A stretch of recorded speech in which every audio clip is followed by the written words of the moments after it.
The breath she took on the steps of the Eternal Palace was the last free thing she would ever own.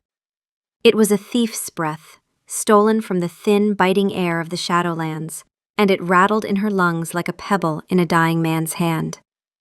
The cold was a physical presence, a creature that sank its teeth into the marrow of her bones, reminding her of the decay that had already set up its quiet, industrious kingdom within her. 6 months.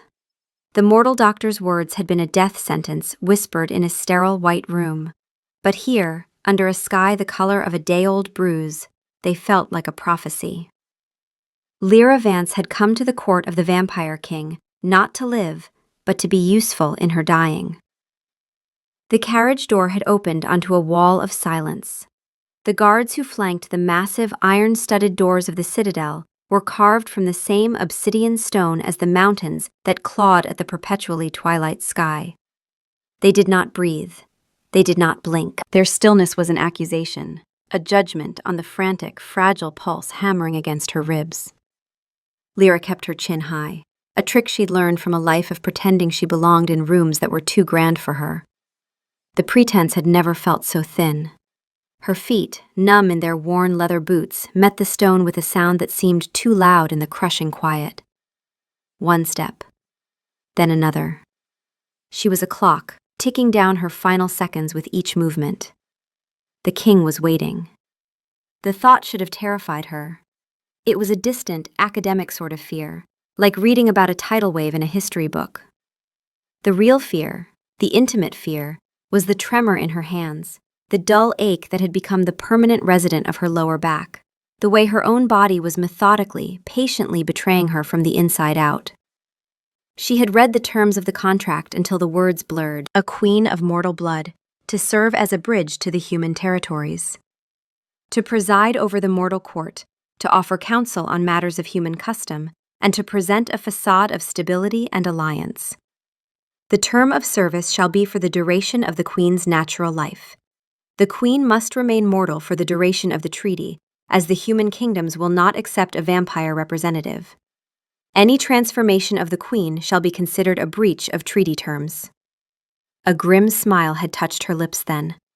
Her natural life was a contract with a far stricter and more binding clause than this one.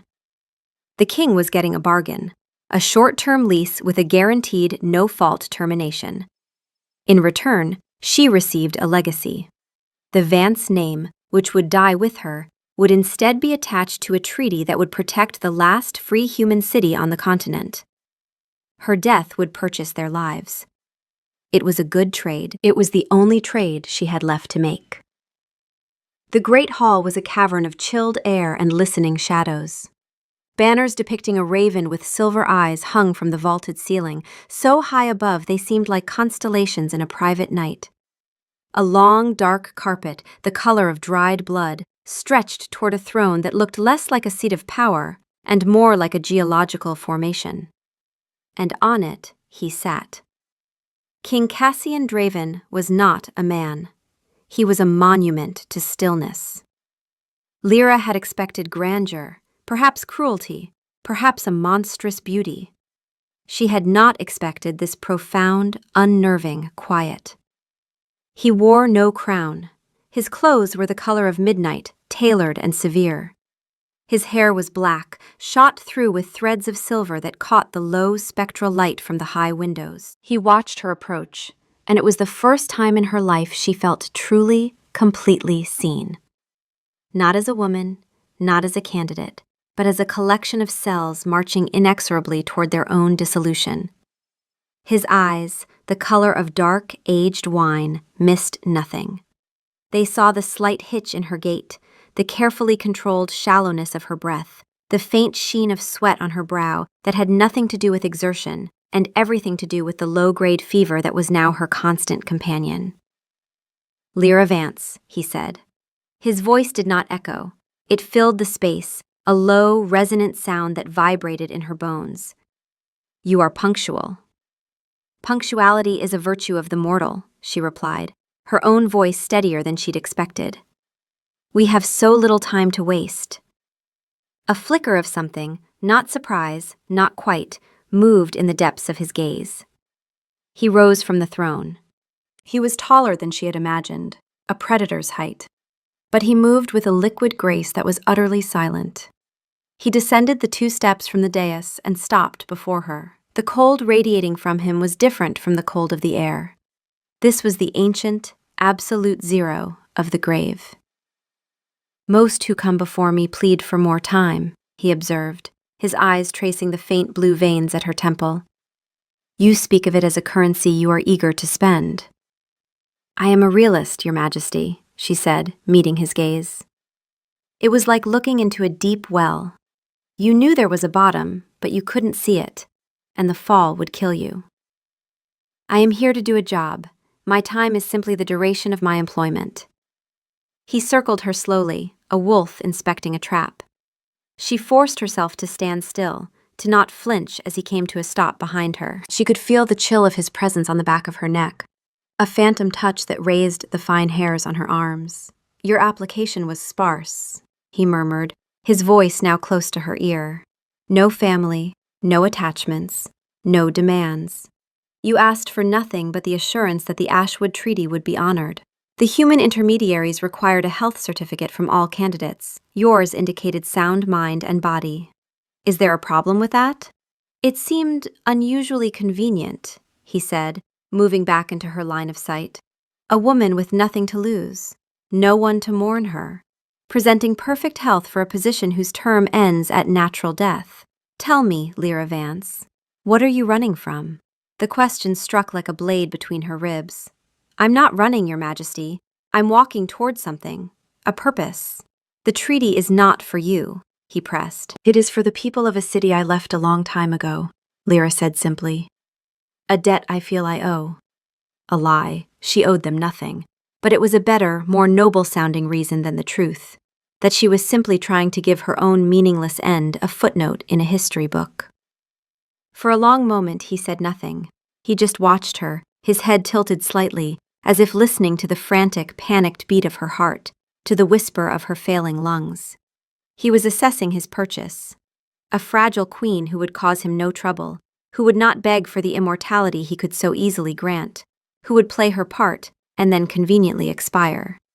He was getting exactly what he had bargained for. "The arrangement is acceptable," he said finally. He extended a hand. It was a beautiful hand, long-fingered and pale, but there was an unnerving strength in its lines. "Welcome to Nighthallow, Queen Lyra." She placed her hand in his. His skin was like marble, smooth and shockingly cold. His grip was firm, possessive, a silent declaration of ownership. This was the contract, sealed not with ink, but with flesh. As his cold seeped into her, a strange, dizzying wave of relief washed over her. It was done. The choice was made. All that was left was the slow, quiet business of falling apart. The thought was strangely comforting. There was a freedom in knowing your story was already written. You just had to turn the pages. The first few weeks passed in a blur of gilded loneliness. Lyra's chambers were opulent, a suite of rooms larger than the entire tenement building she'd grown up in. The bed was a mountain of silk and down.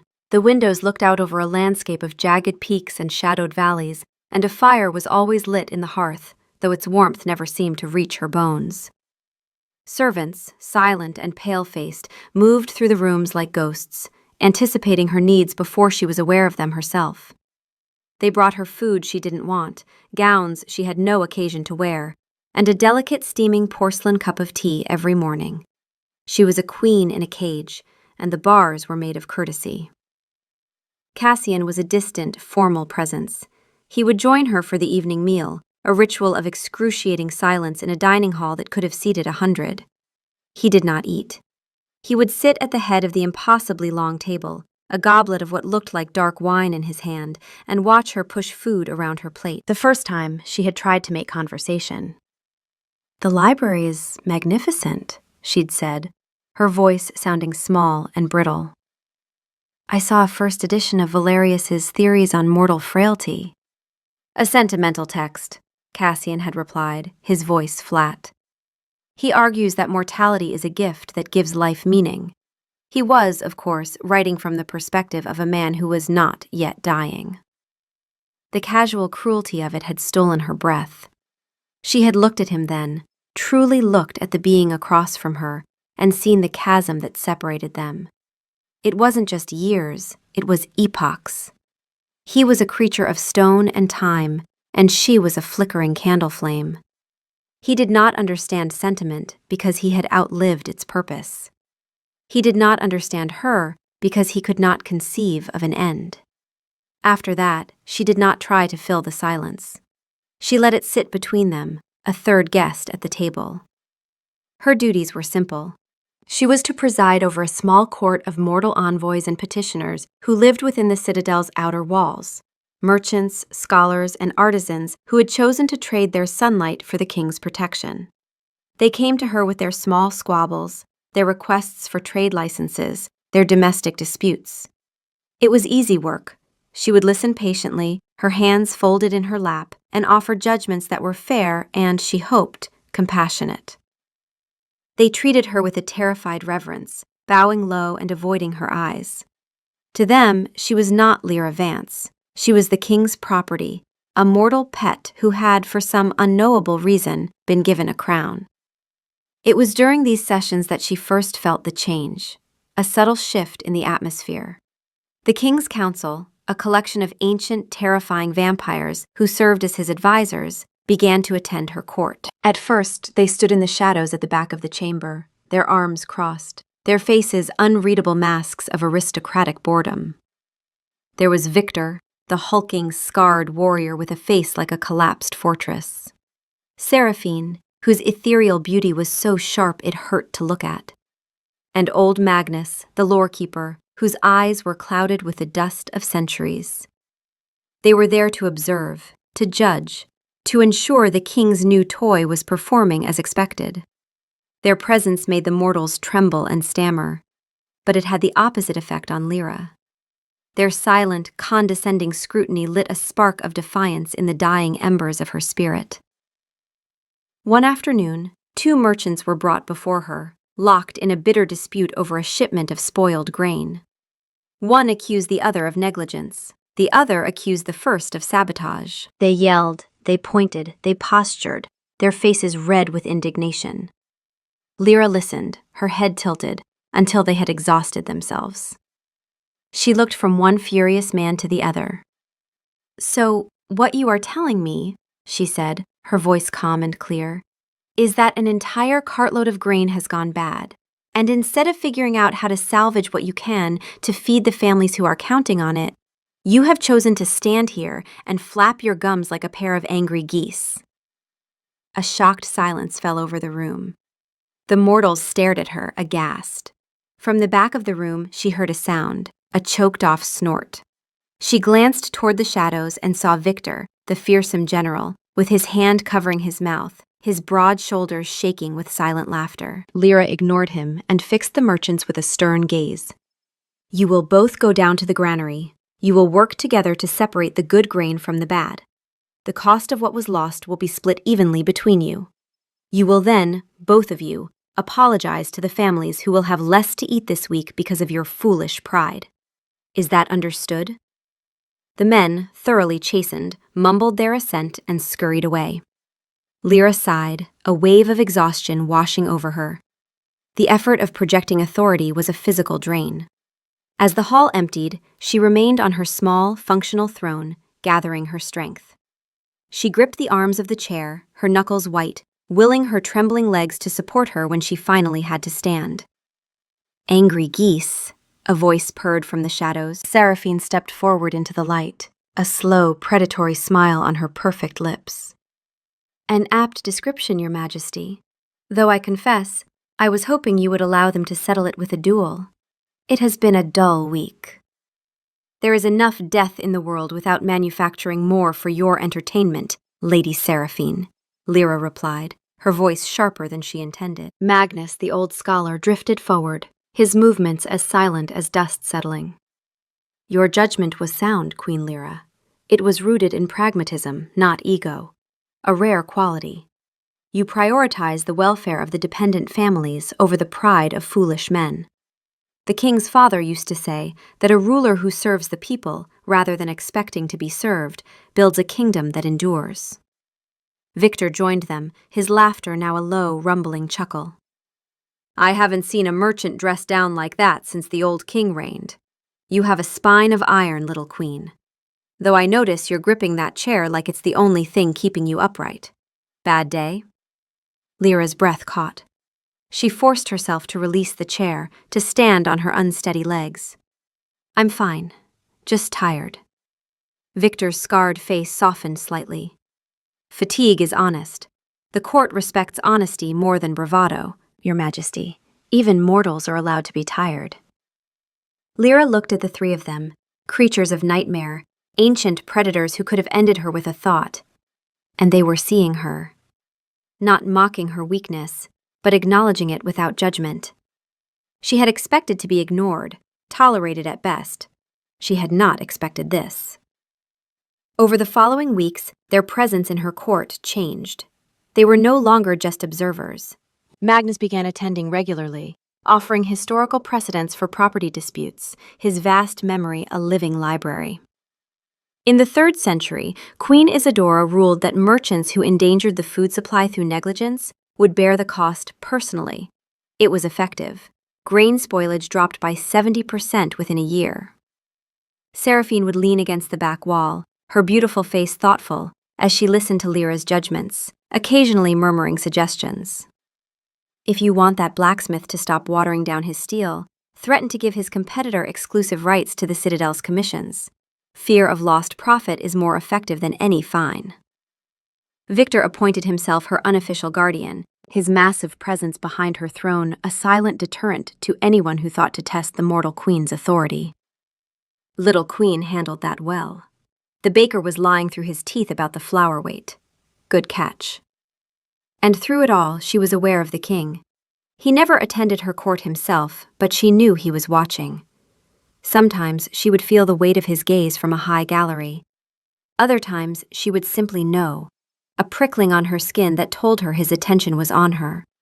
He never commented on her rulings. He never offered praise or criticism. But at their silent evening meals, she began to notice a change in his eyes. The flat, dispassionate emptiness was being replaced by something else. A focused, analytical curiosity. He was no longer looking at a temporary queen. He was looking at Lyra. The realization was terrifying. She had come here to be invisible, to fade away quietly. Instead, she was becoming interesting, and in the court of Cassian Draven, being interesting was a dangerous thing.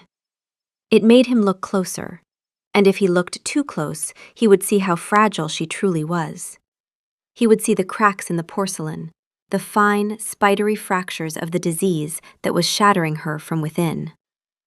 She began to guard herself more carefully, to marshal her dwindling energy for her public duties, and to spend the rest of her time in her rooms, husbanding the last of her strength. But the body keeps its own accounts, and hers was coming due. The good days were becoming rarer, brief respites in a sea of grinding pain. She would wake with her joints screaming, her lungs burning with each shallow breath. The fever was constant now, a low simmer that left her skin clammy and her thoughts sluggish. The cough she'd suppressed in public began to break through, racking her body at night. Twice, she'd coughed hard enough to see blood on her handkerchief. She hid them, burning them in her fireplace, watching the evidence of her decay turn to ash. She was entering her 5th month, maybe 6 weeks left if the doctor had been optimistic. She found herself doing grim calculations. If she could just maintain appearances for a few more weeks, if she could keep performing her duties, the treaty would be signed and ratified. She could collapse privately, die quietly in her rooms, and everyone would agree she'd served honorably. It was all she needed, just a few more weeks. It was on one of her worst days, when even sitting upright felt like a Herculean effort, that he found her in the gardens. She'd forced herself to walk, to move, because staying in bed felt like surrender. The palace's strange twilight gardens were filled with plants that thrived in low light, pale, ghostly flowers that bloomed only under the moon, mosses that glowed with a soft, internal phosphorescence, and ancient, gnarled trees whose leaves were the color of silver and shadow. She was standing before a bed of moon petal blossoms, their white petals unfurling in the perpetual dusk, releasing a scent of vanilla and cold stone. She was gripping the stone edge of the planter to stay upright, her vision swimming, when his stillness announced his presence behind her. "They only bloom in darkness," Cassian said. His voice was quiet, stripped of its usual commanding resonance. "They find the sun offensive." Lyra didn't turn. She couldn't. If she moved, she might fall. "I can relate." She felt, more than heard, him move to stand beside her. For a while they stood in silence, watching the flowers breathe in the gloom. The quiet between them was heavy with unspoken things. "The council speaks well of you," he said, the words sounding slightly unnatural, as if he were trying on a language he rarely used. "Victor has taken to calling you the Little Iron Queen. Magnus says your rulings demonstrate a wisdom beyond your years. Seraphine claims you have the tactical mind of a general." A small, weary smile touched Lyra's lips. They would be less impressed if they saw me now.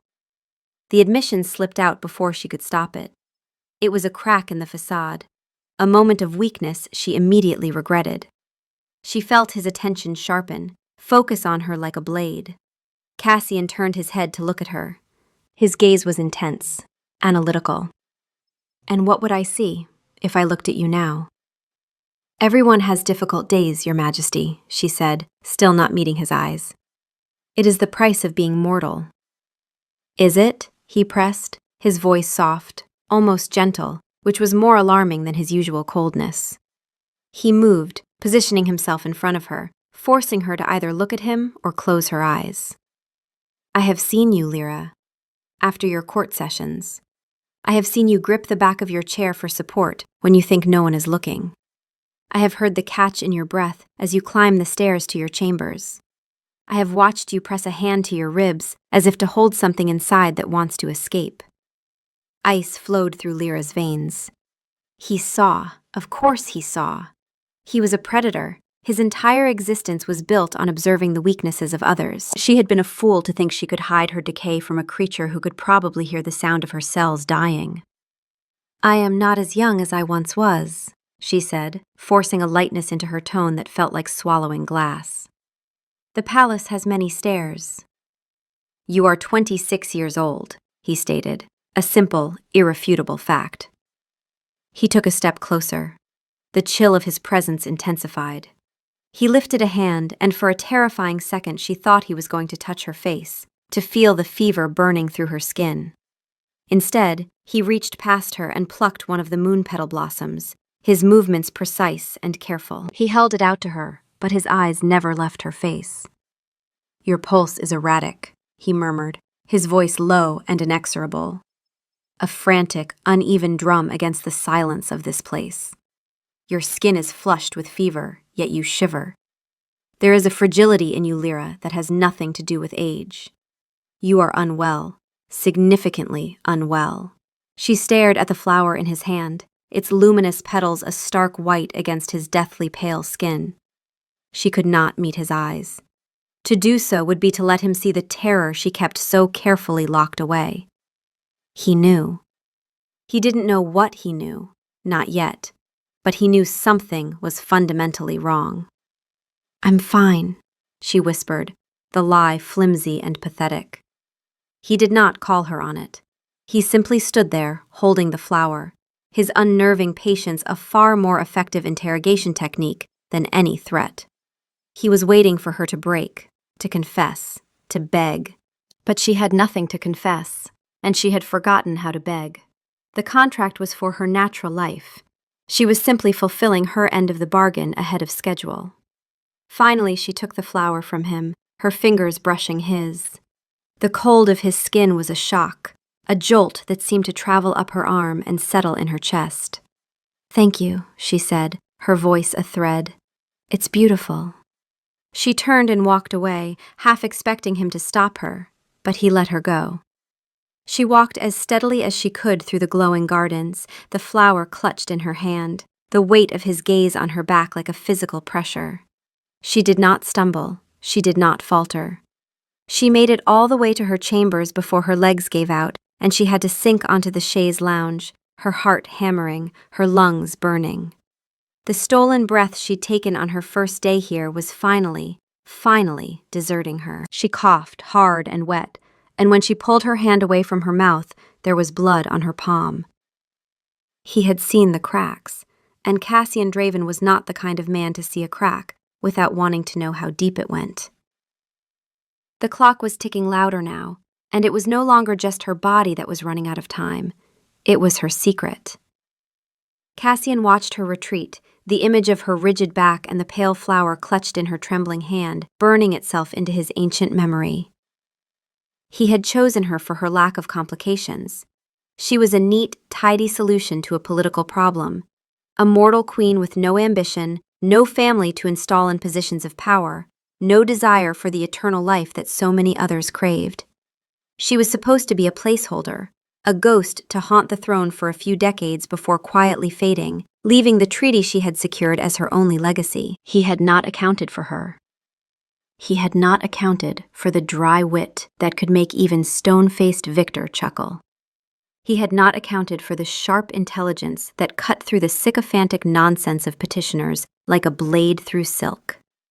He had not accounted for the quiet, unyielding dignity with which she carried herself, a dignity that seemed entirely at odds with the deep, abiding weariness he saw in her eyes when she thought herself unobserved. He had not accounted for the way her presence had subtly altered the suffocating stasis of his court, of his life. She was a discordant note in a symphony that had been playing the same funereal tune for centuries, and the sound was compelling. Dangerously so. Her deflection in the garden was clumsy, the lie of a cornered animal. "I'm fine." It was the most transparent falsehood she had ever uttered. He had spent centuries reading the subtle currents of deception in mortals and immortals alike. He knew the taste of a lie, and hers was thick with fear. And something else. Desperation. The desperation of someone trying to hide a terminal truth. He did not send spies. He did not need to. The Citadel was an extension of his will, its records and archives a part of his own memory. He retreated to the library, not the grand public one where Lyra spent her good days, but his private study, a circular room at the top of the highest spire, its walls lined with scrolls and codices that chronicled the secret histories of the world. Her file was thin, just as he'd remembered. A single sheet of parchment, the application she had submitted through the mortal intermediaries. Name, Lyra Vance. Age, 26. Living relatives, none. Status, unmarried, no issue. Demands, none. Request, ratification and enforcement of the Ashwood Treaty in perpetuity. At the bottom, attached with a wax seal, was a medical clearance from a physician in the human city of Silverwood. Candidate presents in sound mind and body, fit for extended residence and service in foreign court. Signed, Dr. Alistair Finch. It was the seal that drew his attention. It was a standard Silverwood city crest, but the wax was a slightly different shade, the impression a fraction of a millimeter off-center. An insignificant detail, a detail no one would ever notice. No one but a being who had had 1,000 years to study the art of forgery. It was a fake. A very, very good fake, but a fake nonetheless. His anger was a cold, quiet thing. It did not rage, it focused. It sharpened his senses, narrowed his world down to this single, infuriating puzzle. Why would a woman forge a medical certificate to claim good health? The human intermediaries had required health documentation to ensure their candidates wouldn't embarrass them by dying within weeks of arrival. It was a bureaucratic formality, meant to guarantee a minimum threshold of vitality. She had forged a document to pass that threshold, which meant the truth was that she had failed it. Spectacularly. He closed his eyes, extending his consciousness beyond the stone walls of the Citadel, across the jagged peaks and shadowed plains, to the distant, bustling city of Silverwood. It was a place he despised, a noisy, chaotic hive of mortal fragility and fleeting passions. His influence there was limited, his agents few, but he did not need an agent. He needed a name. Dr. Alistair Finch. Finding the real Dr. Finch in the city's public records was a simple matter of sifting through the chaotic hum of mortal bureaucracy. Finding the man's private thoughts required a more delicate touch. Cassian found the doctor's mind as the man slept, a messy, cluttered space filled with anxieties about his finances and his thinning hair. Cassian moved through the man's memories like a phantom, searching for a single name. Lyra Vance. And there it was. Not a formal record. She had clearly paid handsomely to have that expunged, but a memory. The doctor's memory of a young woman sitting in his sterile office, her hands folded calmly in her lap, her face composed, as he delivered a death sentence. The words echoed in the doctor's recollection, and now they echoed in Cassian's mind, each syllable a hammer blow.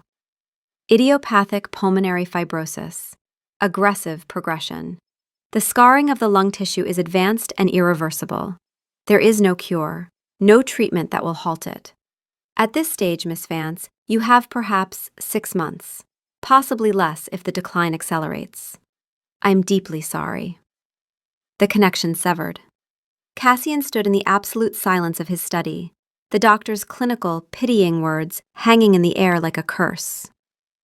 6 months. She'd arrived nearly 5 months ago, which meant she was dying. Right now.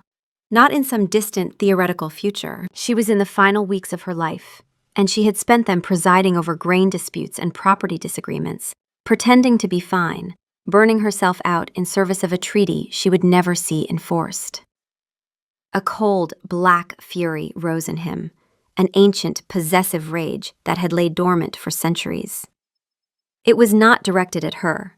It was directed at the universe itself, at the shoddy, careless, biological trap of mortality, at the random, meaningless affliction that dared to stake a claim on what was his. How dare it? How dare it presume to take something that belonged to him? She had signed the contract. She was his queen, his responsibility, his. Her life, for the duration of it, was his to manage, his to protect. And he would not be cheated of his bargain by a pathetic, mortal disease. He looked at his own hand, at the pale, still fingers. Within them lay the power to command armies, to shatter stone, to end lives with a thought. And within them, too, lay the power to sustain life, the power to heal. Turning her was impossible, not because he lacked the power, that would be trivial, a matter of will and blood and 3 nights of fever. But the treaty explicitly forbade it. The Ashwood Accord required a mortal queen, a living bridge between the human territories and his shadow kingdom. The human lords had been adamant. They would accept no vampire as their representative, no matter her previous mortality. The treaty's entire foundation rested on Lyra remaining human, mortal, unchanged. To transform her would void the agreement, would undo everything she had come here to accomplish, would render her noble sacrifice meaningless. And beyond the political impossibility, there was a deeper truth he barely allowed himself to acknowledge. He had seen what transformation did to mortals. He had turned only 3 people in his 1,000 years, and each time he had watched the warm, passionate, achingly alive being they had been, crystallized into something beautiful and cold and utterly different. Their mortal loves faded to distant memory, their human compassion calcified into aesthetic appreciation. The desperate, defiant vitality that made them reach across the impossible divide between life and death, that vanished, replaced by the patient, eternal stillness of his kind. Would vampire Lyra still argue passionately for the welfare of merchant families? Would she still blush when Victor praised her? Would she still look at him with those mortal eyes that saw him as something dangerous and compelling and worth the risk? Or would she become like Seraphine, perfect, eternal, sophisticated, and empty of the fire that made her Lyra? He could not risk it. Not yet. Better this. Better to find another way. His blood, given in small, carefully measured doses over time, could heal mortal wounds, arrest decay, mend failing tissues. It was a stopgap, not a transformation. Enough to hold the disease at bay, to repair the damage already done, to give her body the strength to fight. It would not make her immortal, not in such minute quantities. The threshold for transformation was high, requiring sustained exposure to massive amounts of vampire blood over 3 nights of uninterrupted fever. 3 drops in her morning tea would heal, sustain, preserve, slow her aging to a near imperceptible crawl. But it would not change her fundamental nature. She would still be mortal, still be Lyra, still fulfill the treaty's requirements. She would simply have time. And he would have time with her, time to find a solution. He did not question the impulse.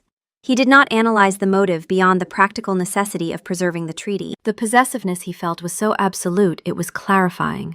She was his queen. She would not die. Not yet. Not while he had the power to prevent it. The next morning, he intercepted the servant who brought Lyra her morning tea. The young vampire, a fledgling named Alara, bowed low, her eyes wide with fear as he took the tray from her hands. "I will take this to the queen," he said, his voice leaving no room for argument. In the small private kitchen off his study, he set the tray down. The teapot was a delicate porcelain, painted with tiny blue flowers. He poured the steaming, fragrant liquid into the cup, the Earl Grey she preferred, with a single spoonful of honey. Then, he unsheathed a small silver dagger from his sleeve, its edge impossibly sharp. He drew the blade across the palm of his hand. There was no pain. A line of dark, ruby-red blood welled up, thick and potent with the vitality of centuries. He held his hand over the cup and let 3 drops fall into the tea. 1, 2, 3. The blood swirled, dissolving instantly into the amber liquid, leaving no visible trace, no telltale scent. Just power, just life. Enough to heal, not enough to transform. A medicine, not a curse. A way to preserve both her life and her mortality. He carried the tray to her chambers himself. He found her sitting by the window, a book lying open but unread in her lap. She looked terrible. There were nude, dark shadows under her eyes, a bruised, exhausted quality to them. Her skin had a grayish pallor beneath the flush of fever. Her breathing was shallow and labored, each inhalation a visible effort. She looked up, startled, as he entered, her eyes widening with confusion and a flicker of fear. "Your Majesty," she said, her voice husky and strained. "Your tea," he said, placing the tray on the small table beside her. She stared at him, then at the cup, a confused frown creasing her brow. "You brought this yourself?" "I was passing," he said, the lie smooth and easy. "Drink it while it's hot." He watched her, his gaze unwavering. He watched her lift the cup to her lips with a hand that trembled slightly, whether from weakness or apprehension he could not tell. He watched her take the first sip. He saw the slight widening of her eyes, a flicker of confusion as she tasted something different. A subtle metallic tang, almost imperceptible beneath the bergamot and honey. She paused, looking into the cup with a furrowed brow, then back at him. Her expression was questioning, uncertain. He met her gaze, his own face a perfect, placid mask. "Is there something wrong with it?" She held his gaze for a long moment, searching for something she could not name. Then she shook her head slowly. "No," she said, her voice quiet. "It's fine, just different. The water here has a strange taste sometimes." "The spring water is rich in minerals," he said. "Iron, copper. It can alter the flavor." She nodded, accepting the explanation, and took another sip, and another, drinking it all under his silent, watchful eyes. And as she drained the last of the life-giving liquid, Cassian felt a grim, savage satisfaction settle in his chest. He had intervened. He had defied the petty, biological clock that was ticking away her life. He had laid his claim not just on her service, but on her very survival. He had found a way to save her without breaking the treaty, without transforming her into something she wasn't, without losing the essential Lyraness that had captured his attention. The war against her mortality had begun, and he would not lose. The change was insidious, a thief in the night that stole not her possessions, but her pain. Lyra didn't notice it at first, The disease had been her constant companion for so long that its absence felt more unnatural than its presence. She would wake in the morning and lie still for a moment, bracing for the familiar, grinding ache in her hips and back, the sensation of broken glass in her lungs with every breath, and find only a faint, ghostly echo of it. She dismissed it as a temporary reprieve, a good day, a rare gift she was afraid to examine too closely, for fear it might vanish if acknowledged. But the good days began to string themselves together, one after another, forming a fragile chain of well-being. The stairs to the library no longer seemed like a mountain to be conquered with sheer will and gritted teeth. She could take a full, deep breath without the feeling of a tight band around her chest, without the immediate, punishing cough. The persistent, dry cough that had punctuated her sentences for months simply stopped. The fever that had been her constant shadow faded, leaving her skin cool and her thoughts clear. She started to believe in the impossible. A remission, the Silverwood doctor had mentioned as a theoretical possibility, as remote and unlikely as a snowstorm in summer. A statistical anomaly that happened to 1 in 10,000 patients. Perhaps she was that one. Perhaps the clean, cold air of the Shadowlands agreed with her failing lungs. Perhaps the strange, simple diet the servants brought her, broths and rare vegetables, things she'd never tasted before, was having some miraculous restorative effect. She clung to these rationalizations, these flimsy shields against a hope that was too terrifying to embrace fully. Hope was a dangerous thing. It was the first step toward wanting to live, toward believing she might have a future, and she had worked so hard to make her peace with having none. Every morning the king himself brought her tea. It became their ritual, a strange, intimate routine that marked the beginning of each day. He would enter her chambers without knocking, a silent specter in the morning gloom, and place the tray beside her with the careful precision of a priest performing a sacrament. He would watch her drink it, his wine-dark eyes unreadable, tracking each sip with an intensity that should have been uncomfortable, but instead felt almost protective. The subtle, coppery tang was always there, a grace note in the familiar flavor of her Earl Grey, metallic and faintly sweet. She'd asked him about it once, early on. "The water here," he'd said, his voice smooth as polished stone, "is drawn from a deep underground spring. It is exceptionally rich in minerals, iron, copper, trace elements. Some find the taste off-putting." It was a plausible lie.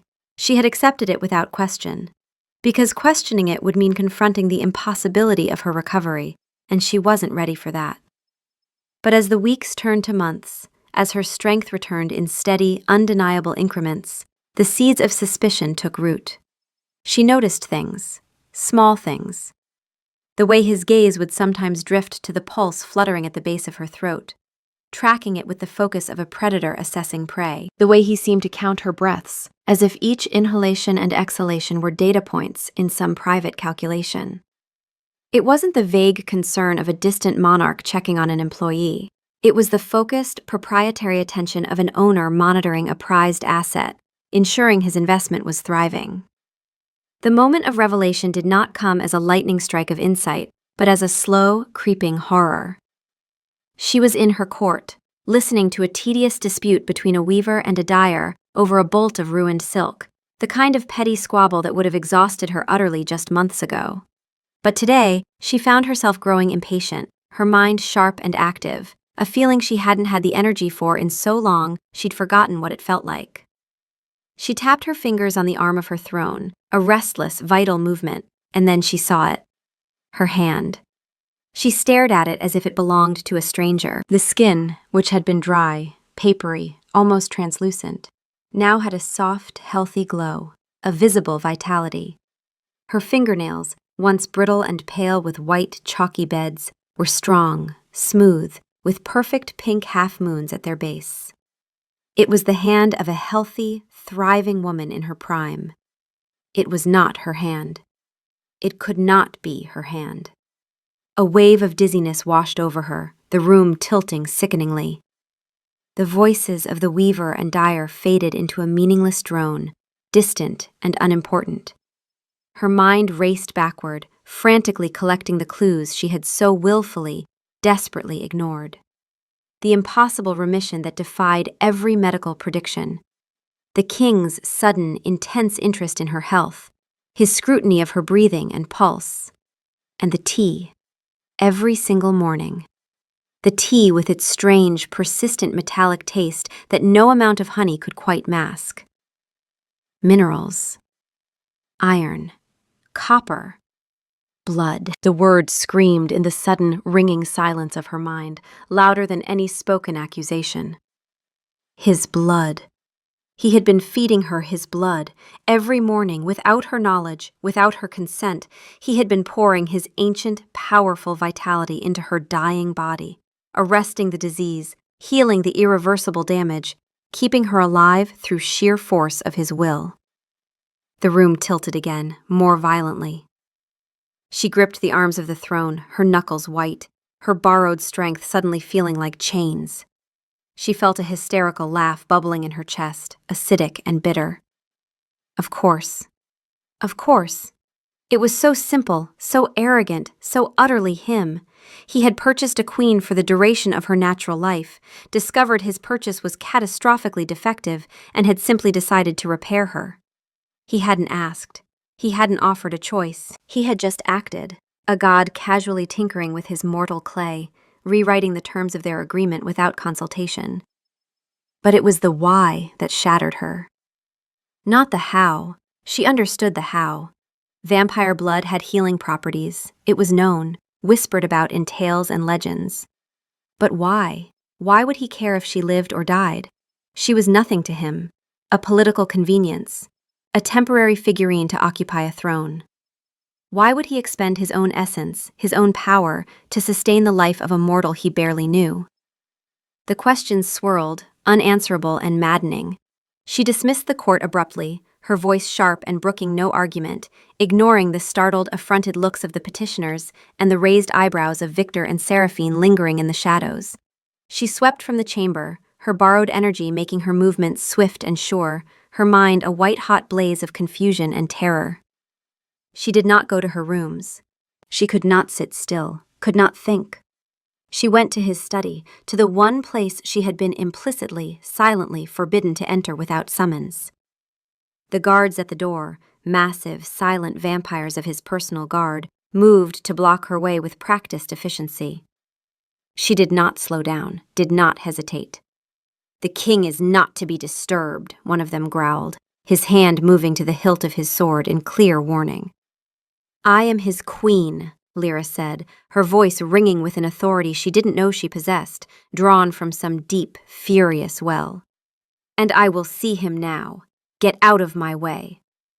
Perhaps it was the fury blazing in her eyes, the absolute conviction in her voice, the fact that she looked, for the first time since her arrival, like a force to be reckoned with, rather than a fragile ornament. The guards hesitated, exchanging an uncertain look, their training warring with the sheer presence she was projecting. In that moment of hesitation, Lyra pushed past them with a strength that surprised even her, and threw open the heavy oak doors with a resounding crash. Cassian was standing at a massive table, maps of the mortal territories spread out before him, marked with notations in his precise, elegant script. He looked up as she burst in, his expression unruffled, utterly calm, as if he had been expecting this confrontation, had perhaps been waiting for it. "Lyra," he said, his voice calm and even. "You've been feeding me your blood," she said, the words tumbling out, her voice shaking. "Every morning, in the tea, haven't you?" He did not flinch. He did not look away. He did not offer a denial or an excuse. He simply held her gaze, his own eyes dark and fathomless, and said, "Yes." The single, simple admission was more devastating than any argument, any attempt at justification. It was a confirmation of everything, a validation of the impossible. She felt her knees weaken, felt the room tilt again. She gripped the edge of the table to steady herself. "Why?" The word was barely a whisper, torn from the deepest part of her. Not how, but why. Why had he cared? Why had he interfered? He moved around the table, his steps silent and deliberate, closing the distance between them. He stopped just before her, close enough that she could feel the absolute cold of his body. He looked down at her, and for the first time since she'd known him, she saw something beyond the cold calculation. Something ancient and fierce and achingly sad. "Because you came here ready to die," he said, his voice low and rough. "You had made your peace with it. You forged documents, paid bribes, walked onto that throne prepared to be a footnote. You were ready to die useful." He paused, and when he spoke again, his voice was barely audible. "I want you to live happy, Lyra. Not to die useful, to live happy." The words shattered something inside her. Not, "I need you for the treaty," or "You're valuable to the kingdom." "I want you to live happy." It was the most unexpected, most tender thing anyone had ever said to her, and it broke her. She hadn't wanted to die. The truth crashed over her like a wave. She had never wanted to die.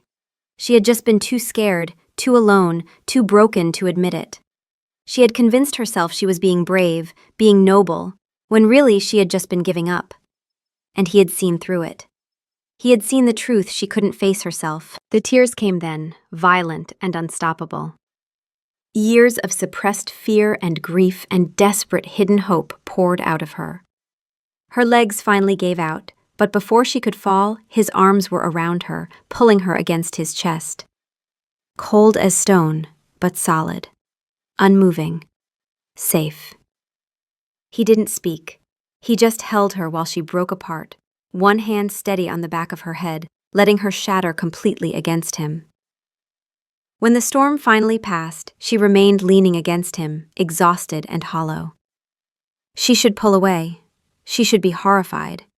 But all she felt was relief. Overwhelming, shameful, glorious relief.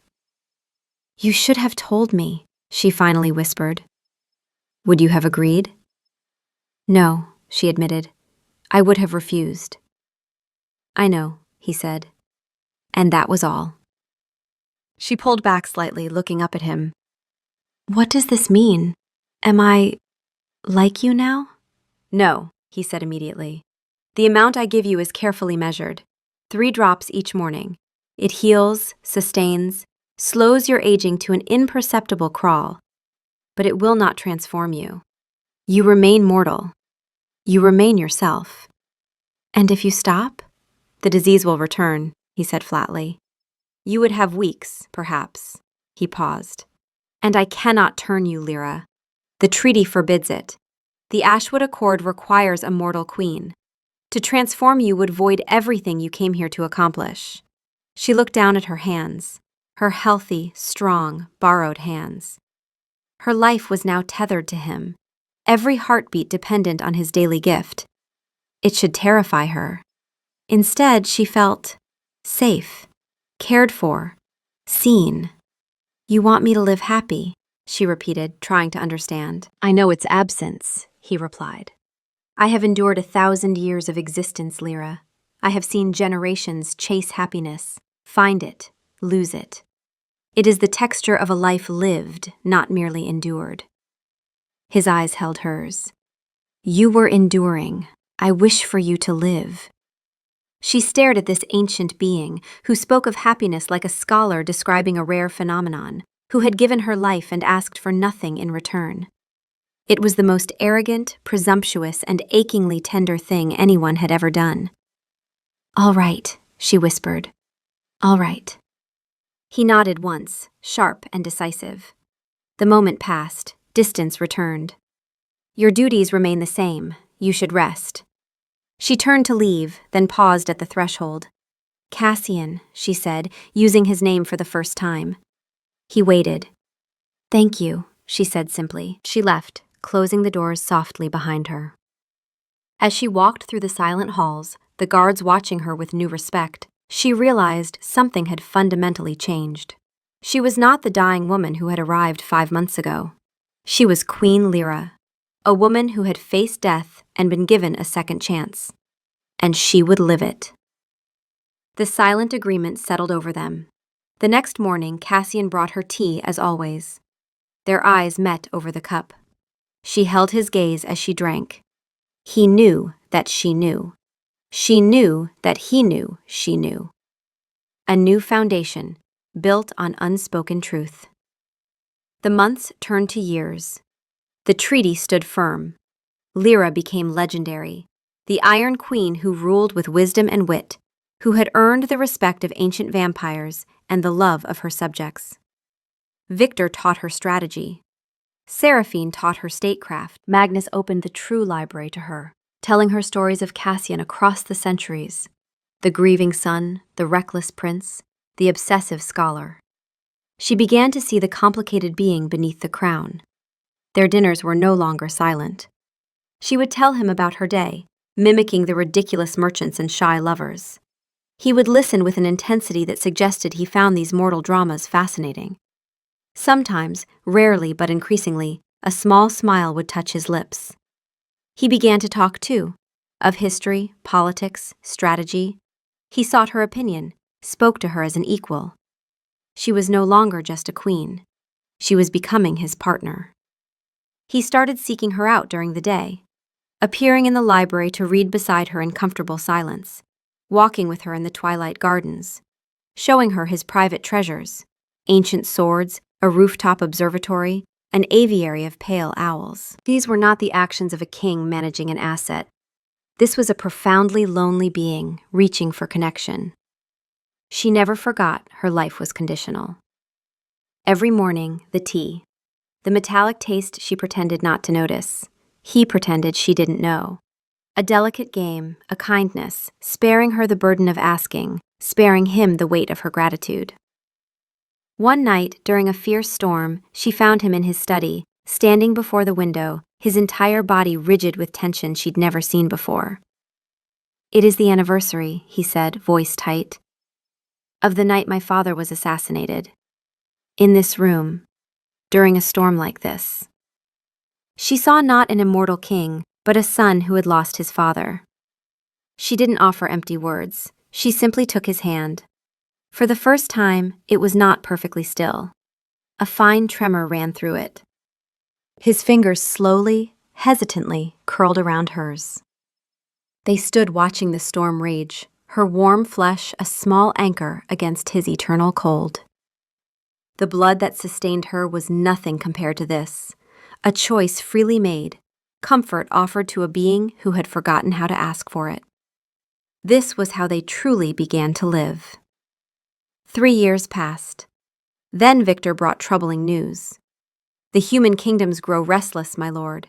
They question how a mortal queen rules for years without aging. They speak of treaty violations."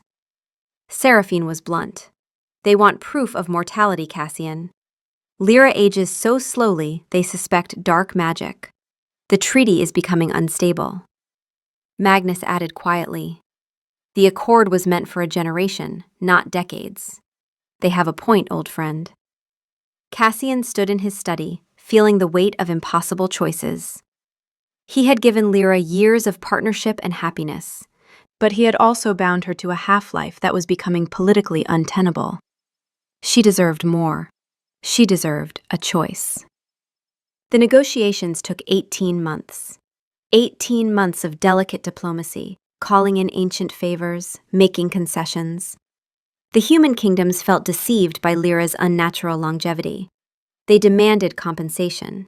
Trade agreements, territorial concessions, financial reparations for what they claimed were years of treaty manipulation. Cassian gave them everything. He redrew borders, opened his treasury, bound himself to terms his father would have gone to war over. Because the alternative, continuing Lyra's suspended existence, or losing her entirely, was unbearable. The amended treaty separated the role of treaty representative from the role of queen consort. A mortal ambassador would be appointed from the human territories, serving limited terms, to fulfill the accord's original intent. But Lyra would be free of that obligation, free to choose her own fate. When he finally came to her with the document, she was in the library, surrounded by ancient texts. His hands, steady for 1,000 years, trembled slightly as he held the parchment. "The treaty has been amended," he said.